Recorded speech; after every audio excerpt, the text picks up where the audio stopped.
Week 4 is upon us, and we continue with the realists and look at probably the most important of the realists. In fact, I'm going to talk about today probably the two most important realist writers in general. Number one, the writer, Henry James, and number two, the editor and also writer, William Dean Howells. And I'm going to start by looking at what Howells has to say about writing in general. And you find this in your book on page 904. That's the only thing of Howells we're going to read. He's got some wonderful stuff, but to my mind it just doesn't quite measure up to James, so we leave him for you to pick up down the road, and you may or may not actually pick him up. But anyway, this is what he says toward the bottom of 904. He says, "The art of fiction has in fact become a finer art in our day than it was with Dickens and Thackeray.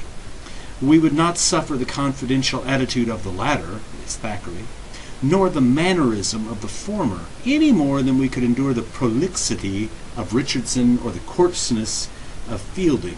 These great men are of the past. They and their methods and interests, even Trollope and Reed, are not of the present. The new school derives from Hawthorne and George Eliot rather than any others, but it studies human nature much more in its wanted aspects and finds its ethical and dramatic examples in the operation of lighter but not less vital motives." Now that probably kind of sailed over your head there a bit, and you have to pay attention to really get it. But basically he's saying we live in a different time of literature now than even just a few years before. I mean, Dickens and Thackeray were people just a couple of decades out of their primes by the time Howells is writing this.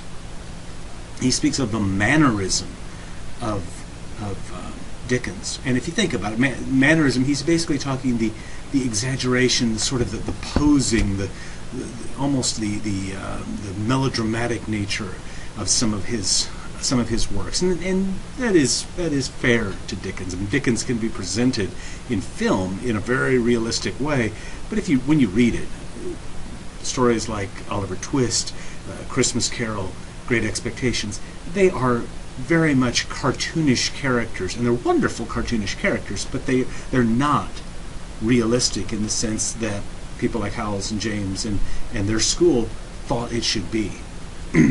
Now, what else is he saying there? It's a finer art, and I think one of the things he's really focusing on is right at the bottom of 904. It says, "But it studies human nature much more in its wanted aspects, and finds its ethical and dramatic examples in the operation of lighter, but not really less vital motives." So in other words, I think he's saying they're studying human nature in simpler things. In the case of Howells' most famous story, who are you going to get your daughter married off to? Are you going to build that big house? And is your business going to survive?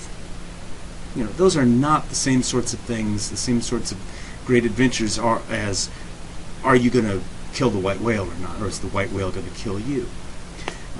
So to our minds, I think the difference between realism as James practices it and Howells talks about it doesn't seem as huge as